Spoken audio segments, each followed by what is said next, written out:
Hello, hello.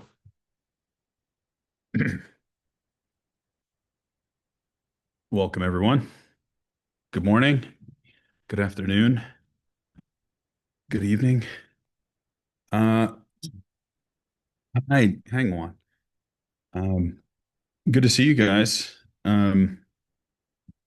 Yeah, so Juan's flying back from Mexico City, and so he's not going to be here this morning. Um, I have two things. Let's see. I've got two different ways that I was thinking we could approach the class today. Um, Everyone else is here. Okay. And translators, are all the translators good to go? Awesome. Awesome. Okay.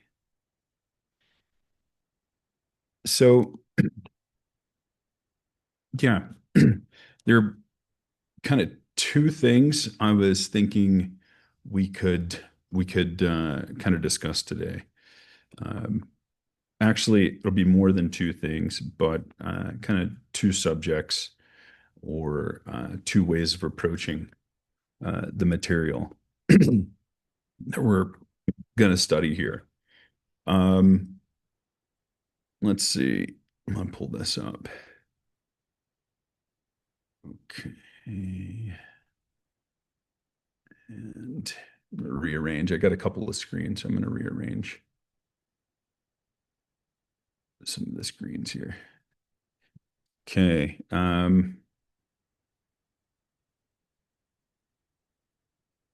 Yeah, sorry for the slow start this morning. Um, okay. Let's see. Okay. Um, actually here. Just wanted to show you guys something.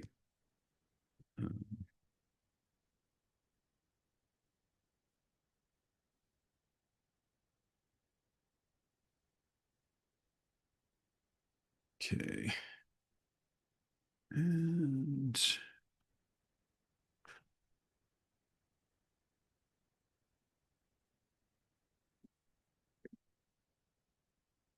okay. I believe Kadrin said that the slides from the slideshow were actually showing up as small images. How do they look on your end? Do they, is,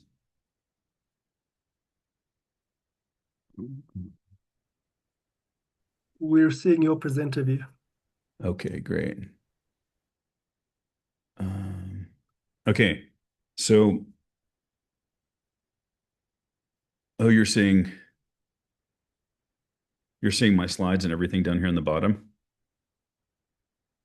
Okay. That's correct. All right. Yes, maybe you can cancel the slideshow. Yeah. Let's see. And So if you go in the presentation mode, then there is should be in the menu that you can cancel the way that it is presenting. okay. Yeah, sorry about this, guys. Um,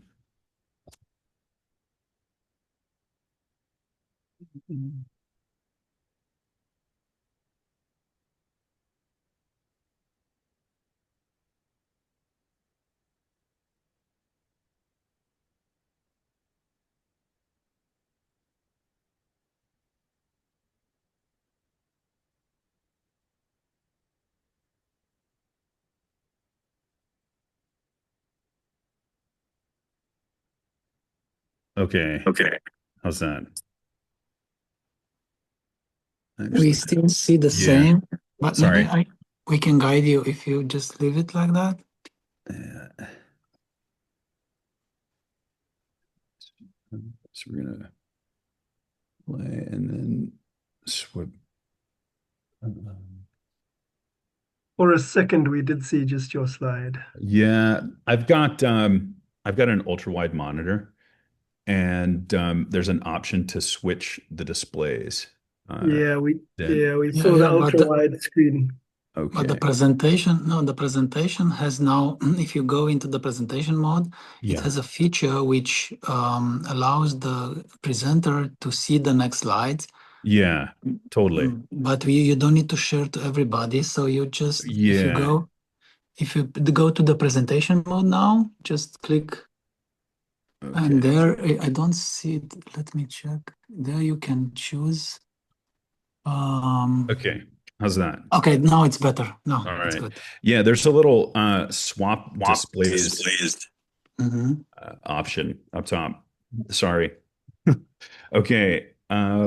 So yeah, I apologize for the slow start once again. Um, yeah, so this is kind of a continuation of some of the stuff that we've been going over. I thought we'd review to make sure that everyone's on the same page. Um, okay. All right. Okay. So we talked about what it means to be ultimately real from the perspective of the second school.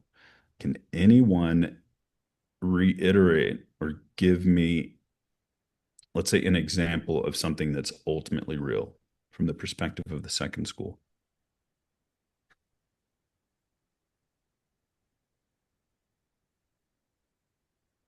Let's see, bring up the chat. Yeah. So it functions, right? And what is the main function of something? Yeah, if it can be perceived. Okay. Ina, our from Ukraine, has said that what it means to be ultimately real is if it can be perceived by an accurate perception. Okay. Um, that is actually the definition of existence, right? So if something exists, it has to be it, yeah, if it's a changing thing as well. Um, so I'm asking more so, what is the main function of any object? What does it mainly do? If something functions, what is its main function?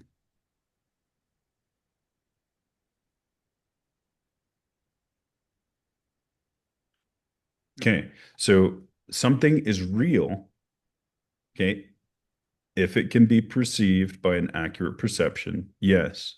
Something, if it can be perceived with the senses, okay, um, then it must be a changing thing, like you guys are saying. Um, if something is a changing thing, it has to perform a function. And so what I'm doing now is I'm drilling down to try to lead you guys back to what the main function of a coffee cup. The main function of a pen, someone may say to write, but I would say it has a function which is even more fundamental. Yeah, well, if it causes something, but what does it cause? Okay, remember, from the perspective of the second school, they say that objects exist independent of our mind. It's the opposite of what higher middle way says. Okay, so if something exists independent of our own mind, yeah, a movement of our mind, right? Okay, this is what Ula is saying. So something exists if it can be perceived by an accurate perception. If something can be perceived by an accurate perception, it must be a changing thing. If something changes, it has to function. Okay. I'm just going to go ahead and give it to you now. The primary uh, the primary function of anything which is real from the perspective of the second school is to generate a perception of it. Okay. So the coffee cup, its main function is to actually produce a perception. Okay. So you have the coffee cup, and its main function is to cause your perception of it. Okay. So it triggers your mind, okay, to perceive it. So that's the primary function of anything that you can perceive. Okay. Um, so this is, we need to start, if we're going to start to talk about what it means to be ultimately real, we have to have a description of what it means to ultimately function. Okay. So when I kept saying the primary, the primary function, the basic function of a coffee cup, of a pen, is to trigger an awareness of it. Okay. Everybody understands that awarenesses have perceptions, right? Okay. So if I say, just like you see here on the slide, right? What it means to be ultimately real. Okay. So if we're going to talk about what it means to be inexpressible, or if we're going to talk about what it means to be momentary, if we're going to talk about what it means to be a changing thing, and we want to really understand what those things mean, we have to understand what it means to be ultimately real first. Okay. So something is ultimately real if it ultimately triggers a perception of it. Okay. So once again, am I speaking slowly enough, translators? Okay. Um, all right. What a beautiful name, Ananda. Okay. Um,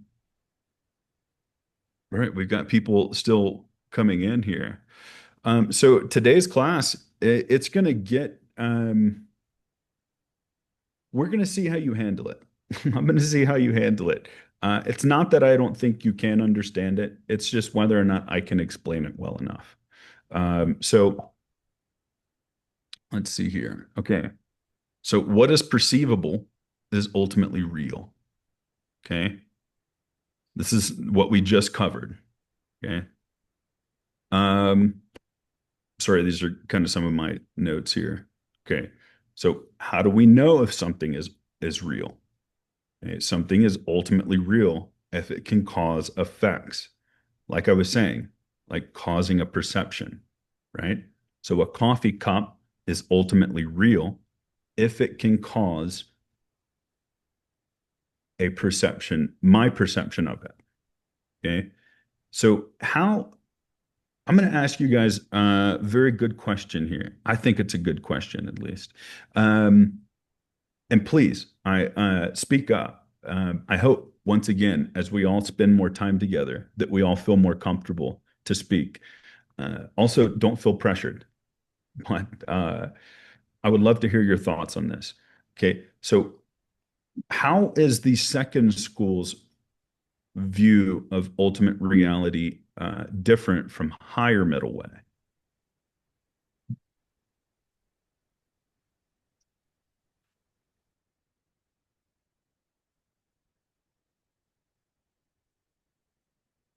Okay, things really exist out there. Yeah, Mike, thank you. That this is what the second school would say. So if we were going to compare the second school's view, yeah, Juan as well. This is a definition of ultimate reality, right? Okay, things are ultimately real if they are irreducible. Okay. I would say if you wanted to get more specific, um, the second school says that things exist independent of our own um, labels. Okay. Things exist independent of our own labels. Okay. And higher middle way says that things exist in name only. Things exist insofar as we label them. Okay.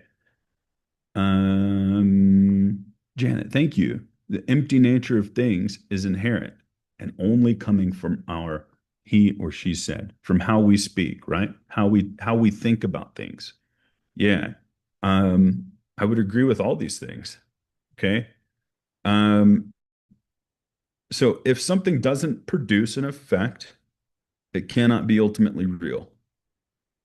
I wanted to make sure that you guys understood what the difference between the second school and higher middle way were as we begin to go a little deeper here.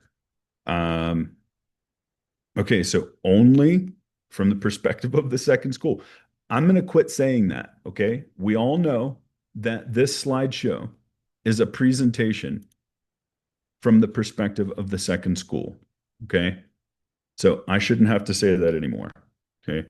So things are ultimately real if they can be perceived. Okay. Um, with an accurate perception, right? So when I say only individual or specific things, I mean like this cell phone that I have in my hand, right? This cell phone, okay, is what I would call an individual or a specific thing. Okay. So not ideas like quote unquote phoneness or pinness or cowness. So cows or yaks were very, very common examples in the logic texts. So in our text, we'll see the example of a cow given quite often. If you guys are wondering why I picked a cow. um, so, okay, only changing things are real. This, we've already covered this as well. Okay, so to cause something, something has to be able to change. Okay. And if something never changes, then it can never move from not causing to causing something. Okay. This is one of the proofs that we went through either last week or the week before. And Andreas and I spent some time really going over this one. So some of this stuff, and I would actually say all of the slides that we're going through right now should be review. Okay. And I wanted to make sure that everyone understands. Uh, I want to make sure that everyone understands what we've already covered before we begin to move any deeper. Okay. So if some of this stuff sounds familiar, or if it sounds like I'm repeating myself, I am. Okay. And that's because I really want to make sure that we're all on the same page before we go further. Translation. Please tell me what kind of independence does the second school believe in? That everything depends on its parts? Um, in one way, yes. Okay. So if we wanted to look, Ina had a question here. Yes, there is one of the central debates from the one of the central debates in all of the schools of Buddhism is whether or not things depend on their parts. Okay. And some of the schools are going to differ based on what how they interpret that question. So it's very, very central. And what is it? It's called the King of Reasonings, Rikpai Gyalpo, which is the reasoning of interdependence. So this is something that whether or not something depends on its parts is something that you will continually look at as you begin to look at uh, Buddhism from the perspective of different schools. Um, yeah, so maybe we can come back to that at the end. Um, so Dharmakirti, okay, everybody understands. Yeah, does everybody understand why we have to say that if something is unchanging, it has to remain unchanging? Okay. Andreas and I went through this. I remember we spent some time, and Kristen was there as well. Yeah, it was towards the end of our last our class 2 weeks ago, I believe. Yeah, it was 2 weeks ago. Um, okay, so if something's unchanging, okay, it would be redundant to say that it will remain unchanging. Okay. If something is unchanging, by definition, it has to remain the same. Okay. So if something has to, by definition, remain the same thing, it can never go from the state of being something which doesn't produce an effect to being something that does produce an effect. Okay. Like I said, this is something we went through 2 weeks ago. Okay. So if something's unchanging, that means that it's not producing an effect. Okay. It's not acting as a cause. It's not performing a function. And by definition, that thing can never become something that will produce an effect. Okay. It can never become something that will function. Right. So um, this is a proof. And if it doesn't make sense, you kind of have to think about it. Um, okay. Now, this is where we're going to start to get into something interesting here. Okay. Can our concepts, can our thoughts correctly, um, do our thoughts accurately describe reality? Okay. So if words and ideas don't change because they are unchanging things, then we can't use our words and our ideas to describe what's real. Okay. Because our words and our thoughts are always related to something which is not changing. Okay. If I have the word coffee cup and I have the mental image of coffee cup, those two things, there's a very famous way of explaining this, and it's called drawa. Drawa means to mix. Okay. So um, I believe everybody's had different presentations by Geshe Michael on the types of cheese, right? If you've taken course 13, you know um, about the different types of cheese, okay? The different types of mental images, okay? So our words, we have our thoughts, and they actually mix together to form a different kind of chi, okay? And that chi is always related to something which is stable, something which isn't changing. Okay. So if yeah, ACI 6 and 13. Yeah, Rikchi, Drachi, Dunchi, and Tsokchi. Okay. We also have Tsokchis. Um, so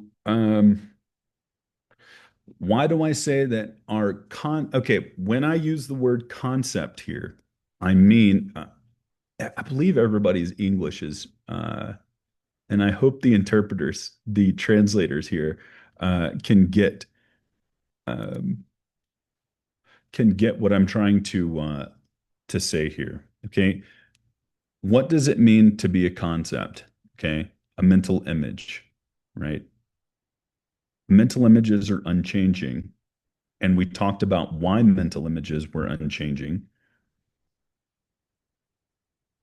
2 weeks ago. Okay, if I have a mental image of a tree, like I can see the palm trees in the back of in my background here. Um, was that tree once a seed? Was that tree once a sprout? Was the tree once a yearling, like 1 year old, right?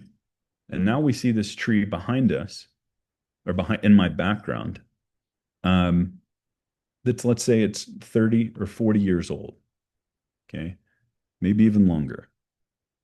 But when we point to that tree, or you can think of a tree in your backyard. Okay. when you point to that tree or you think of that tree, you always think of it as being the same tree. Okay. In the same way that you think about your body. Okay. And you think about yourself as a baby and then as a teenager and as an adult. Okay. But you always think of yourself as being the same person. Okay. That's what I mean by being stable here. Okay. And that's not true. It's not true that you were the same person when you were a baby. Okay. Or maybe it is. um, so real things don't stay still.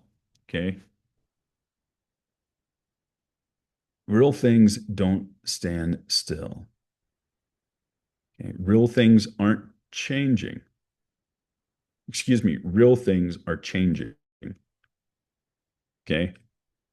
We talked about 3 different ways of looking at a lake. It's probably like a month ago. Okay.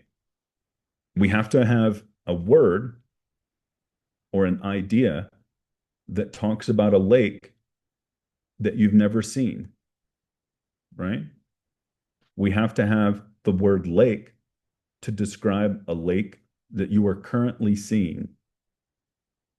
We have to also have a word, right, that refers to a lake that you saw yesterday, but is still here today that you are now looking at. Okay. So when you think of lake, there is a term that applies to all lakes. The term lake has to also apply to a lake that you saw yesterday that you have now come back to and are looking at today. Does that make sense how that's different? How that's 2 different ways of looking at the term lake. Okay. You also have the word lake that just describes any lake in general. Okay. So we got, I believe maybe it was Luan who was asking if we could have deeper classes on Chichedrock. Was that you, Luan, if I remember correctly? So what we're talking about right here are cheese, right? We have to be. Okay. So, okay.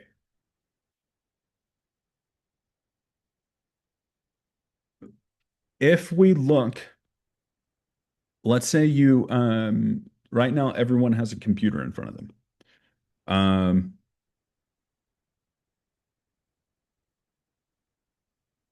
When we look at the computer, it's changing from instant to instant, from moment to moment. Okay. It is an illusion that this computer looks to be like a stable thing, like something that's not changing. Okay.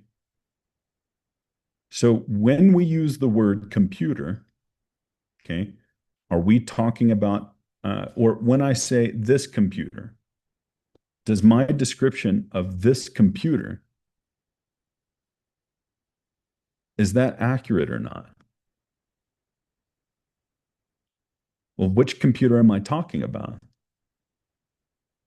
Because I'm talking about a computer that exists in a moment,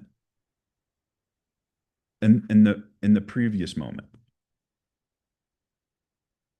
Does that make sense? So our perceptions are based on things that no longer exist. Okay. That's why I'm saying that real things don't stand still. Okay. It's constantly, all of our perceptions are constantly falling into the past. Okay. So that's what I mean here by concepts or mental images. They cannot correctly describe reality. Okay. So why do archetypes not change? Concepts. Okay. So our idea of cowness isn't an idea that can act in the world. Okay. Ideas can't be perceived, and only individual or specific cows can be. Um, like I said, a lot of this stuff is just review. Um, so a real thing has to be perceived. Okay. Once again, Master Dharmakirti says that mental images aren't real. Okay. Master Dharmakirti says that archetypes are unreal. Okay. And they're only real if we can have a perception of them. Things are only real if you can perceive them. Okay. So we're going to jump off now here. Okay. Like I said, that was all review. Okay. And what we're going to talk about now is why things have to be changing. So 2 weeks ago, we talked about why things we started going over proofs for why unchanging things must be unchanging. Okay. And this week, hopefully, we'll get into why do things have to be changing? Why do changing things have to be momentary? Okay. So we've all heard Geshe Michael say that if something is changing, if something is a changing thing, it can only exist for an instant. Okay. So we're going to go over some proofs for that. Okay. But we're going to also look at what does it mean to be momentary and how is that different from just being something that is temporary. Okay. There are two different arguments that support the idea of something being changing moment to moment. That's what I mean here by momentariness. Okay. By momentariness, I mean something that exists for only an instant. Keichiki keichi. Okay. It's coming into and going out of existence moment by moment. Okay. So these two arguments, the first one is called the argument from disintegration, and the second is called the argument from existence. Okay. Um,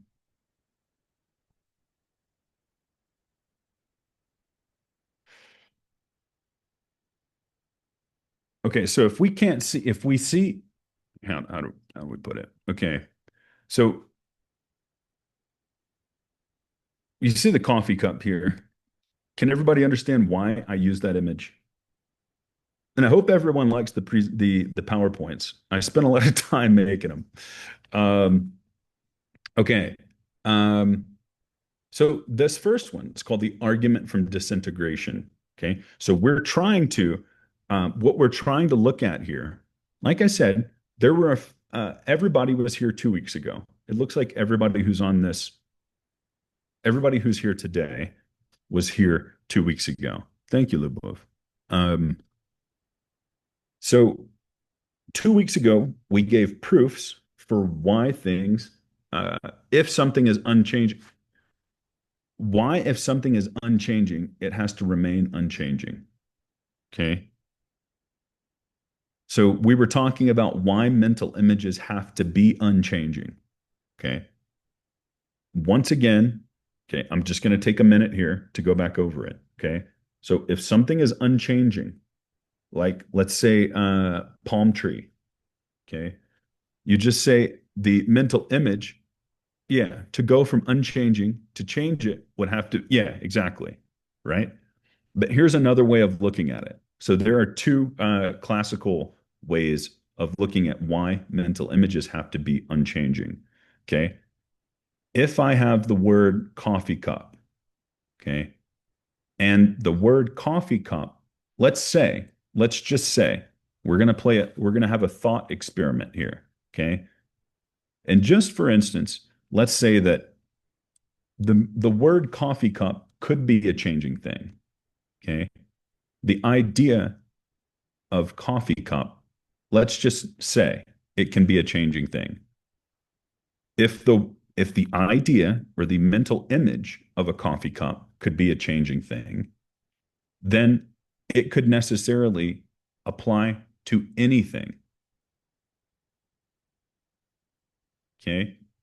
Because what was, okay, a coffee cup has to cover all of its individual things, such as brown coffee cups and white coffee cups. Okay. Everything that follows underneath the category coffee cup has to apply to the chi of coffee cup. And if the category coffee cup could be a changing thing, that means that it could also apply to cows. Okay. By definition, if an archetype is unchanging, okay, it can only apply to coffee cups, green coffee cups, white coffee cups, right? But let's say that mental images could be changing. Then the mental image of a coffee cup could change into something that could apply to anything: trees, oceans, sand, pins, cows. Does that make sense? Just give me a nod of your head. Does that make sense? Okay. All right. Yeah, I want some coffee now too. Maybe that's what I'm missing. I'm feeling a little off today, and I haven't had any caffeine yet. It's horrible, but I do. I usually have some tea before I sit down with you guys, and I haven't had my tea this morning. Okay, so once again, those were arguments. We just went over two arguments or proofs for why unchanging things have to be unchanging, why unchanging things can't turn into changing things, why mental images have to be unchanging. Okay. Now, when I first heard those arguments, uh, my mind was blown. Okay. Because I didn't have to take and just trust what Geshe Michael told me. I actually had someone, uh, excuse me, I actually showed myself how and why that was true. Okay. And when I first realized those two things, um, no, Andreas, thank you. If it changes, it could apply to all things. It could apply to anything. Maybe instead of all things, anything, right? Um, okay. Yeah, you guys, thank you for the feedback here. It's good to see people paying attention. And it's also good to see that I'm not just confusing you guys even more. Um, so we went over, like I said, when I first heard those things, I was pretty blown away, and I felt like I finally understood something that it seems to be very important, right? Like if you have somebody tell you that mental images are unchanging, okay, there's a part of me that wonders, why is that the case? Okay. Because I don't want to just take what someone tells me and hold that as true. So the second proof, so if we have you remember, okay, so mental images, okay, if the mental image of a coffee cup could change, then it could apply to something like a cow. Okay. Right. That's the first. The second was unchanging things by definition cannot change. Okay. So if something was a change, excuse me, mental images by definition could never turn into something that was then changing. Okay. Right. Yeah. Once again, those are airtight, solid proofs. Okay.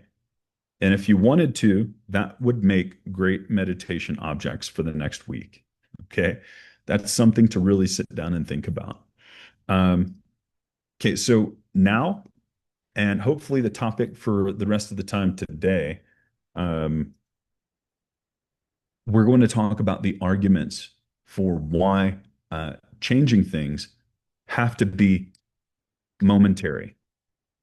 Okay. Why changing things have to come into and go out of existence moment by moment. Okay. If I say that a changing thing cannot last for more than a single moment, why do I say that? And why can I be so confident in saying that to you? Okay. We talked about it a little bit. Okay. One of my fingers, we're going to say that this is a moment. Okay. And if something existed for more than a single moment, then by definition, it will have been unchanging for 2 moments. Okay. Make sense? Okay. So when we talk about unchanging things, we can be talking about things that exist for all eternity, like something like nirvana, right?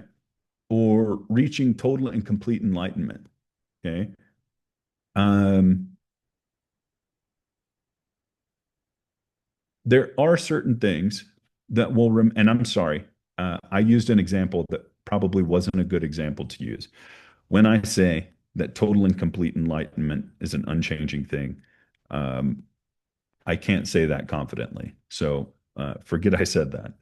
Uh, however, um, some things exist for all eternity. Okay. And, but we can also be talking about things that just last for 2 moments. Okay.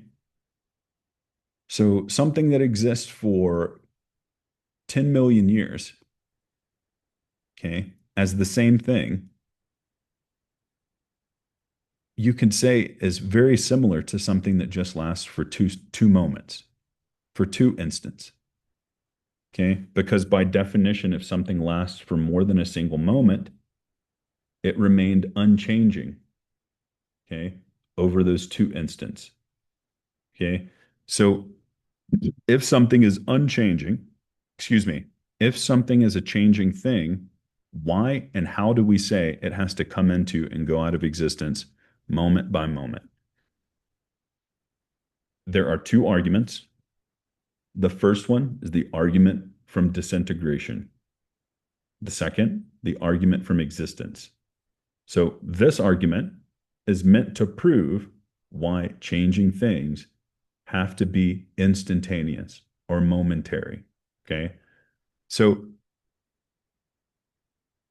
can anybody look around? Okay. Can you think of anything in the universe? Okay. That is unchanging. Like, let's say a mountain. Let's say the oldest star in the universe. Yeah, space is one, definitely. Right? Thank you, Janet. Right? So what we're looking at here, there's a different, okay, you can directly perceive things. You can perceive things by deduction or inference. Okay. But you can also, and I'm sorry, translators, I'm about to use a word called induction. Okay. Induction is a different type of logic. Okay. And this is one that's used by science a lot. Yeah, Lubov, thank you. Space and emptiness, right? These two are unchanging things. Also, cessations, analytic cessations like nirvana are unchanging. Okay. So, what we're trying to say here, okay, is that one way people, you know how Geshe Michael has this, he tells the story of uh, the people on the island who bang the coconuts together to make the sun come up, right? Have you guys heard this before? No? Am I okay? So Geshe Michael says there's this tribe of people and they live on this island, and there's some explorer, right, that comes upon the island and lands their ship and then begins to live with this tribe of people. And every morning they wake up, and this chief, the leader of the tribe, takes these 2 halves of coconuts and he bangs them together, right? And then the day continues and they go to sleep and they wake up the next morning and the chief gets up and does the same thing, right? And then this happens day after day after day. And then finally, the explorer comes up to the chief, to the leader of the tribe, and he says, "Hey, I've noticed you're banging these coconuts together. Why, why are you banging the coconuts together? I've seen you do it every morning, and I keep wondering, why is he banging those coconuts together?" And the tribal leader says, "Well, when I bang these coconuts together, the sun comes up." Okay. And so in the tribal in the leader of the tribe's mind, he thinks to himself, well, every morning I bang the coconuts together, and this is how I make the sun come up. Okay. He thinks that the cause of the sun coming up is banging the coconuts together. Okay. We all know that if he wasn't to bang the coconuts together, the sun would still come up. Okay. So what we're talking about is unrelated causes. Okay. There's no relation between banging the coconuts together and seeing the sun rise. Okay. So, how does that function? Oh, excuse me. I don't want to use that word. How does that relate to the argument from disintegration? Okay. Well, when we look around, okay, we think to ourselves, well, yeah, I can't think of anything that I can perceive that lasts, right? Even mountains eventually disintegrate, right? It's true, right? Everything in the universe, okay? If it's caused, it has to disintegrate. That's why when we're looking, I asked, can anybody think of anything that's unchanging in the universe? And we had the two, both Janet and Lubov gave are classical examples there of space and emptiness. Okay. So I'm going to ask the question again, and now I'm going to ask it. Can anybody think of a changing thing that is eternal? There's nothing in the universe, right? There's nothing that you can think of, okay, that is caused that will not disintegrate. Okay, so that's what we mean here by things perish by nature. Ola, maybe the universe itself. Okay, so one of the things that I learned when I first started studying the Dura with Geshe Michael is he told me personally, he said, Adam, if you have a bag of if you have a bag of changing things, okay, and then you put an unchanging thing into that bag, then that bag becomes unchanging. So if you have a category that has changing things in it, but you somehow put an unchanging thing into that category, then that category becomes unchanging. Okay. I didn't understand it for a long time, long time, years. Okay. I just took what he said and I thought about it for years. Okay. When Ola said maybe the universe, okay, when we say universe, we're thinking of an unchanging thing.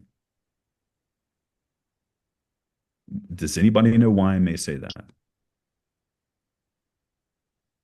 If I say the universe is an unchanging thing, I mean, if it's confusing, it should be, okay? Can you prove that the universe is unchanging? This is what I'm trying to do. Yeah. Yeah. Geshe Michael, what happened before the Big Bang, right? Yeah. No, these are great questions. Okay, so if I say this is a perfect segue. Okay, we have what is it?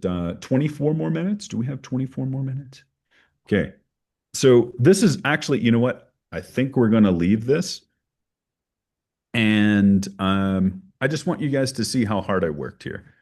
Um, okay, I'm just going to go through some of these slides really quickly, and then we're going to go back to some of the comments here. Okay, so these are animations that we'll explain next week. Okay, and I promise you, okay, I hope that I'm challenging your mind. Okay, and I hope that this stuff is interesting. I don't feel like I'm doing a good job explaining this stuff. Okay.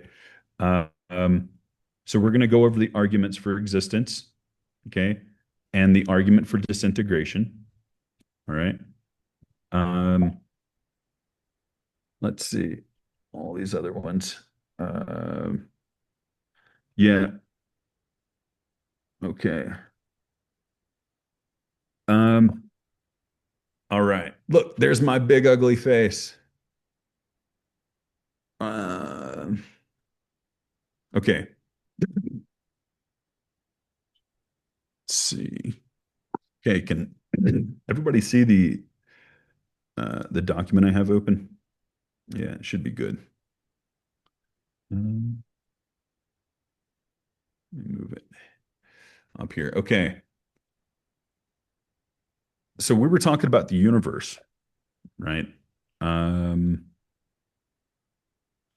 I said that the universe is unchanging.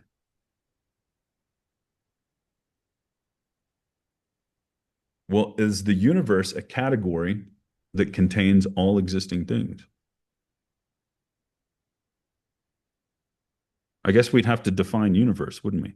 Does everybody see why I pumped the brakes and I abruptly stopped the presentation? Okay.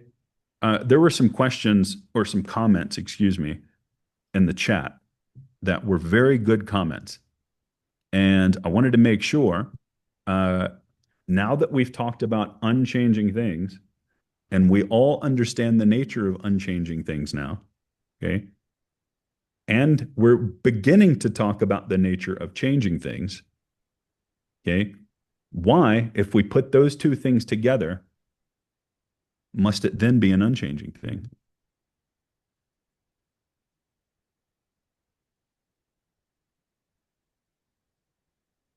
Okay. Anytime you have more than one thing, it's a group.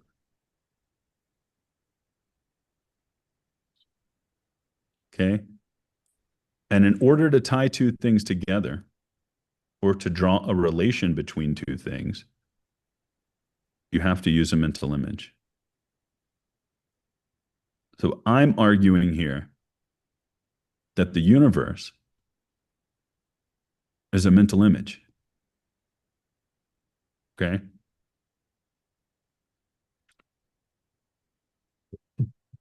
Makes sense? I know Andreas is, yeah, Andreas, I got a head nod from Andreas. Um, okay, this could get sticky too. Hold on. I need to see more. I could only see four people. Okay, now I see Janet and Elena, Juan, Andreas, Claudia, see Anna and Christian. Okay. Um, okay, so Adam asked if there's something eternal and changing, and she thought of the universe, right? Well, is the universe itself coming into and going out of existence moment by moment?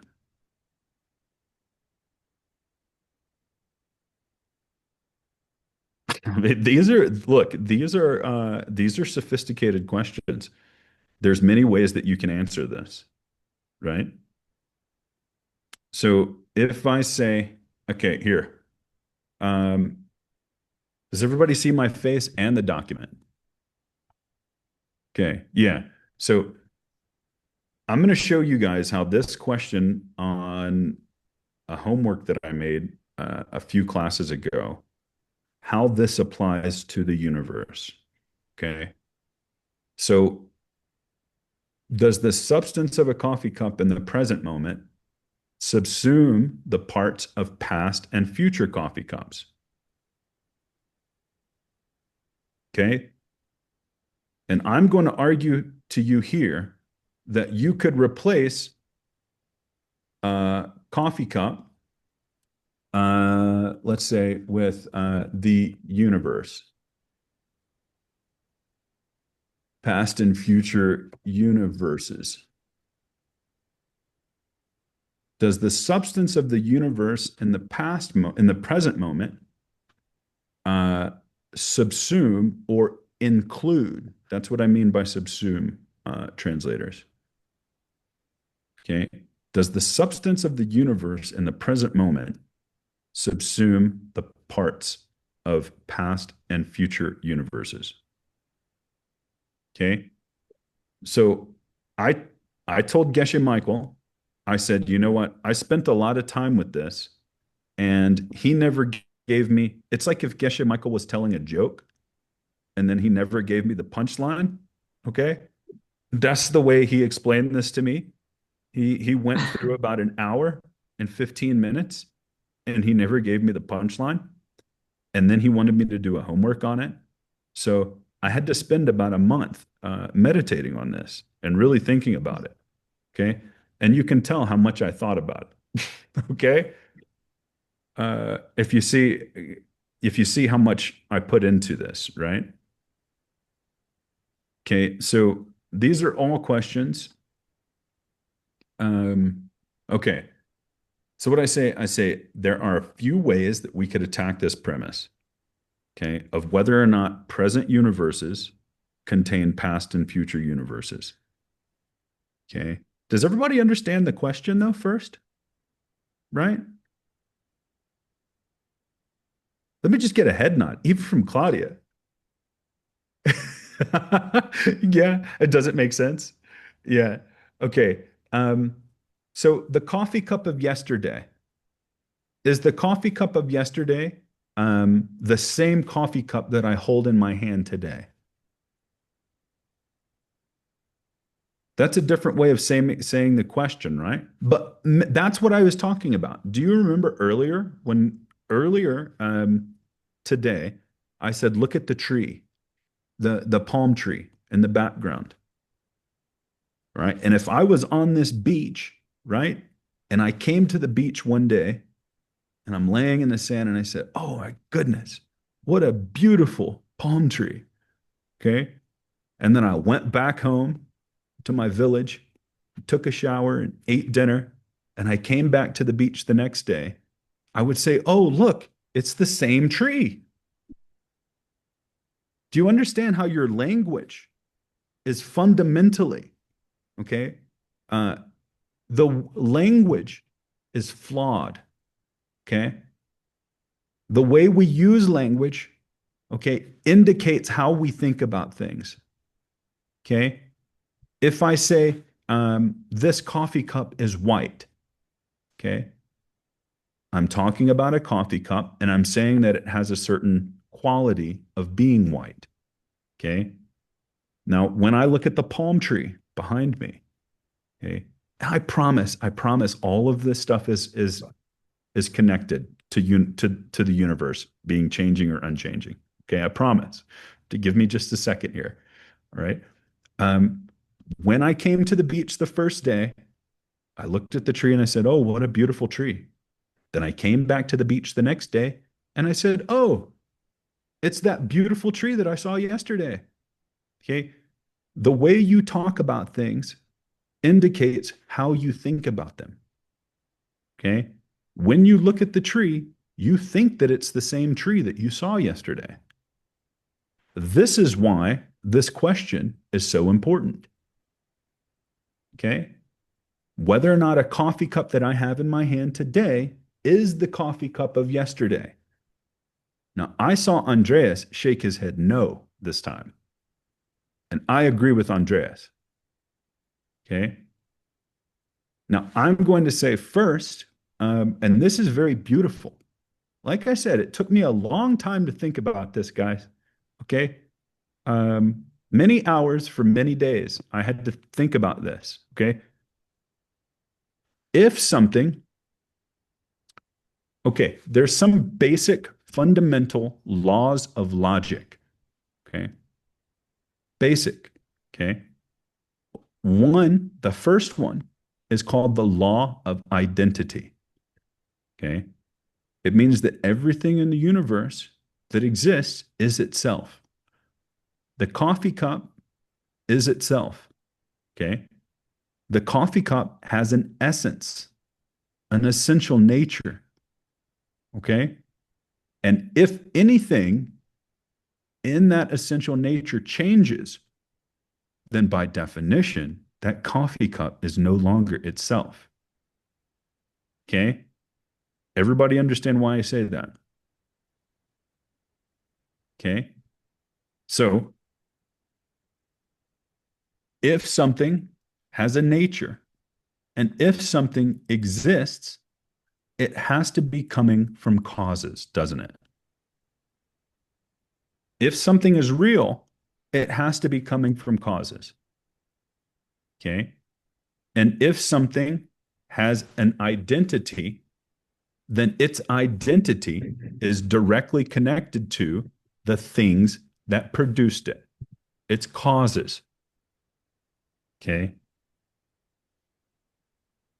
So let's say the palm tree.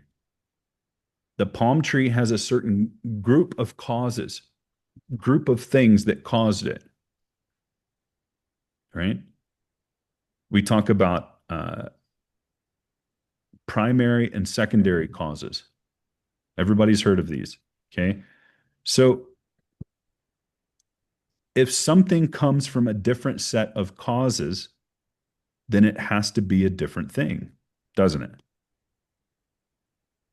If something is coming from a different set of causes, it has to be a different thing. Okay.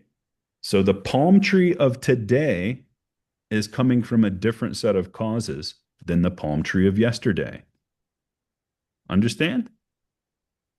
Something today cannot be coming from the same causes that the tree of yesterday is coming from. And if something is coming from a different set of causes, it has to have a different identity, and it has to, by definition, be a different thing.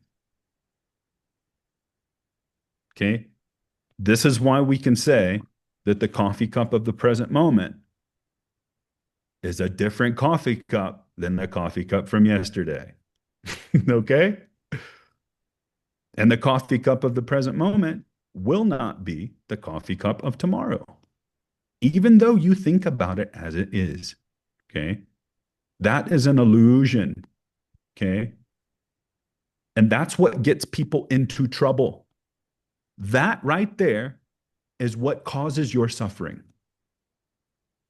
That right there is why why I am not a Buddha. Okay? Yeah? Because I think things exist independent of my own perceptions. And I think things are unchanging. Because I talk about my coffee cup as if it's the coffee cup of yesterday. I think about the coffee cup as if it's the coffee cup of yesterday. And everybody knows that the ultimate cause of the coffee cup or the palm tree is my own karma. Okay? Yeah. So, how would this apply to the universe?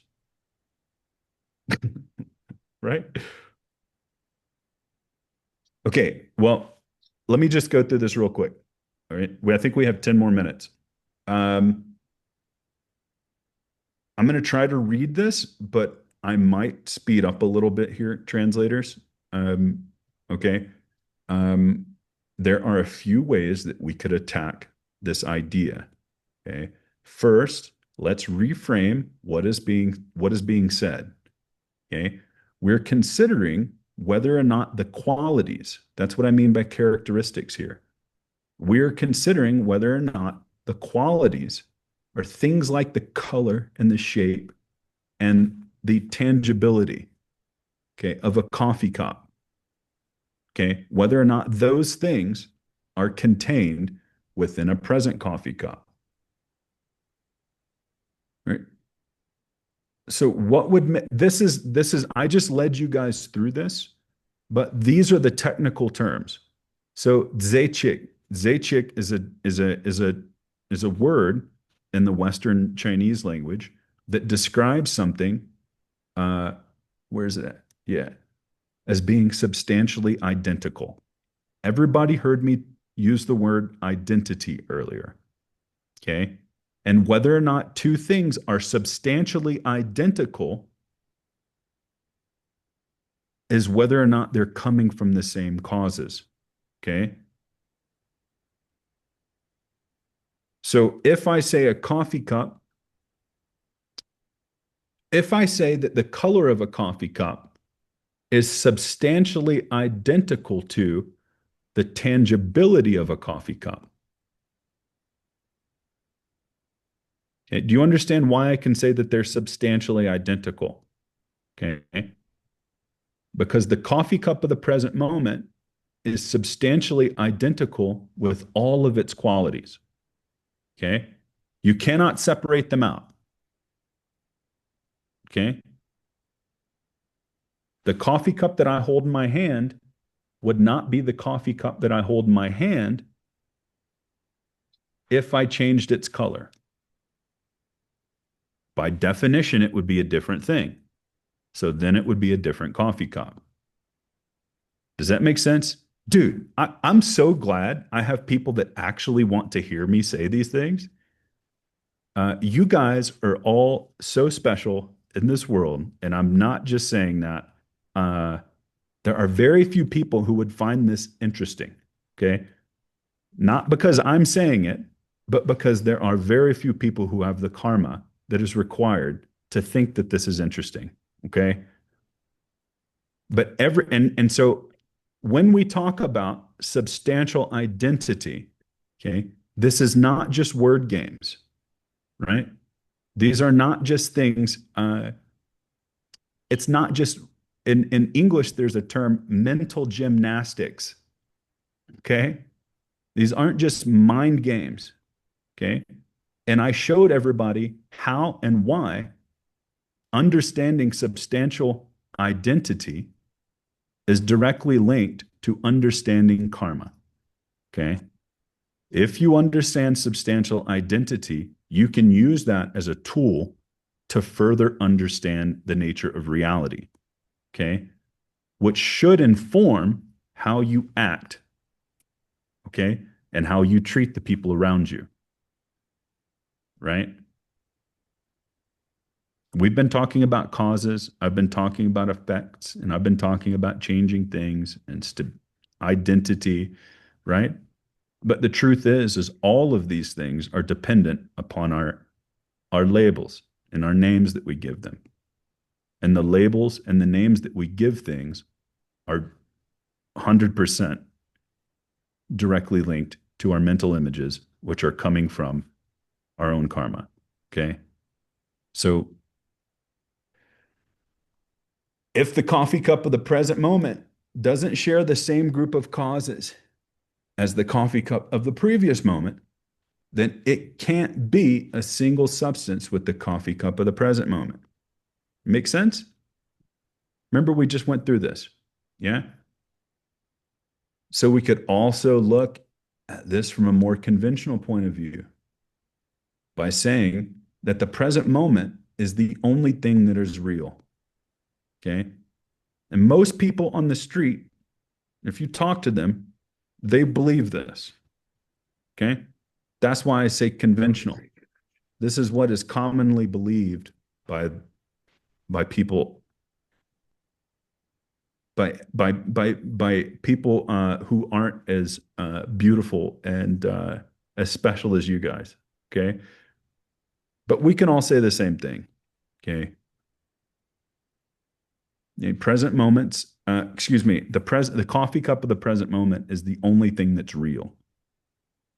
right? I can't take a coffee cup of yesterday and throw it on the ground and break it. I can't take a coffee cup of tomorrow and throw it on the ground and break it. Okay. It kind of makes sense, right? Um, yeah. So we were talking about wrong sins and cheat sins. Um, okay. So if we take the understanding that this entire discussion is meant to lead us to, if I was to take the word coffee cup and replace it with your life or just my life, okay? My life of yesterday, my life today, and my life tomorrow. Or what about past lives? The person who you were in a past life, or the person whom or the Buddha that you're going to become. Okay. Are those things real? Because and like I said, Geshe Michael didn't tell me this, but I know that Master Dharmakirti is going to go here. We're not just talking about coffee cups. We need to apply this to our past and future lives. Does that make sense? The topics that we're talking about here aren't just about things that you can hold in your hand. Okay. So the things that I've said about the coffee cup so far are equally true about your past and future lives.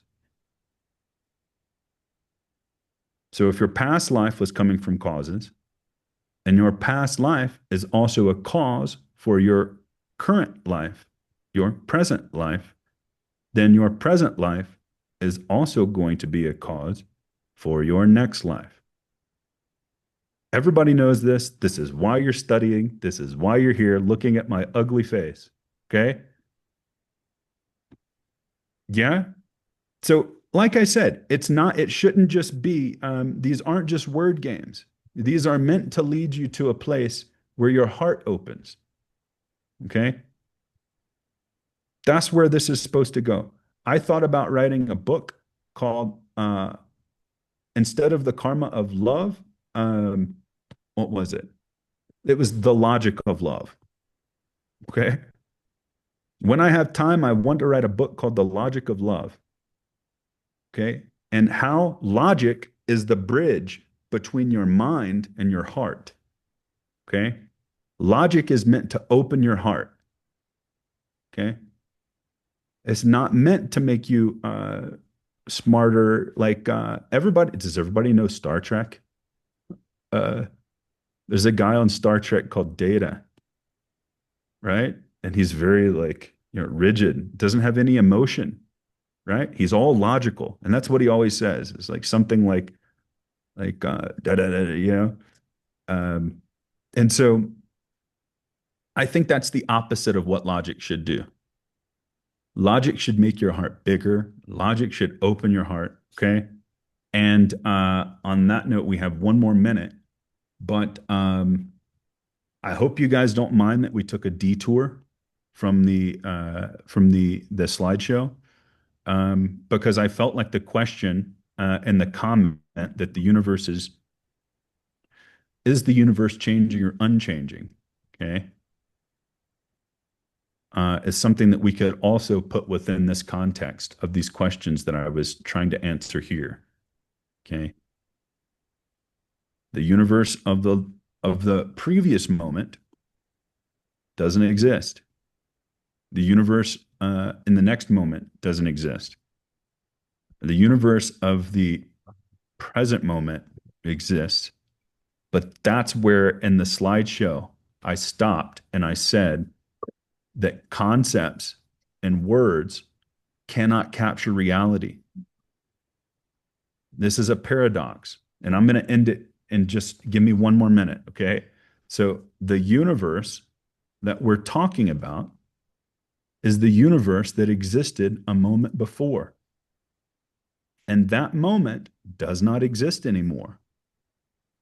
So the universe that let's the computer that you are currently looking at, The computer screen that you are looking at is a computer screen that existed the moment before you perceived it. It's a very quick, okay? The thing arises and it triggers your perception of it. And by the time you perceive it, that thing has already slipped out of existence. So by definition, okay, the computer that you are looking at no longer exists. The computer that you think you're looking at, okay? Now, that's why I was saying earlier that there are some things that your mental images can't capture, okay? It's a very classical, this is a very, very classical problem in philosophy. And they often describe reality as being like behind a veil. Like if you had curtains on a stage and you're in a theater, and the universe is behind that curtain, and you're the audience member, and you can never see reality as it truly exists until you perceive emptiness directly. Okay. You know, anyways, I hope some of these things were interesting. And yeah, okay. And if you don't agree with me, tell me. If you don't agree with me, call me out on it. If you don't like what I say, tell me you don't like what I say. Okay. And if you need more time to figure out whether or not you agree or disagree with me, take it. And then next week, okay, say, dude, you said something that made no sense last week. Okay, please tell me. I think we've been going for an hour and 15 minutes. Okay, and I told myself that I was going to make a personal commitment to the translators to not keep them longer than they've agreed to be here. Uh, I felt like I wasn't, I had a hard, I need my tea. I need my caffeine, my coffee. Um, I had a hard time getting started this morning. Okay. Thank you guys all for coming. Are just quickly, are there any questions that anyone has that maybe I could think about for the next week and we could answer next week? Pull up the chat here. Where's the chat feature? There we go.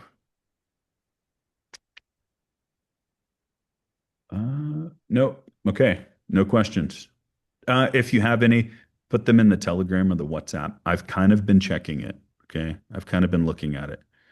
But please, if you have anything, and like I said, today was kind of a review, okay, to make sure before we start stepping into more proofs and more arguments that everybody's on the same page before we begin to go a little deeper. Okay. Thank you, Andreas.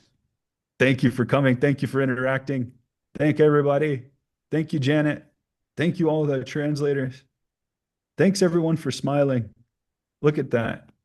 Okay. Lovely. All right. Thank you for helping me start my day in a very beautiful way. All right. Bye, guys. I'm going to head out.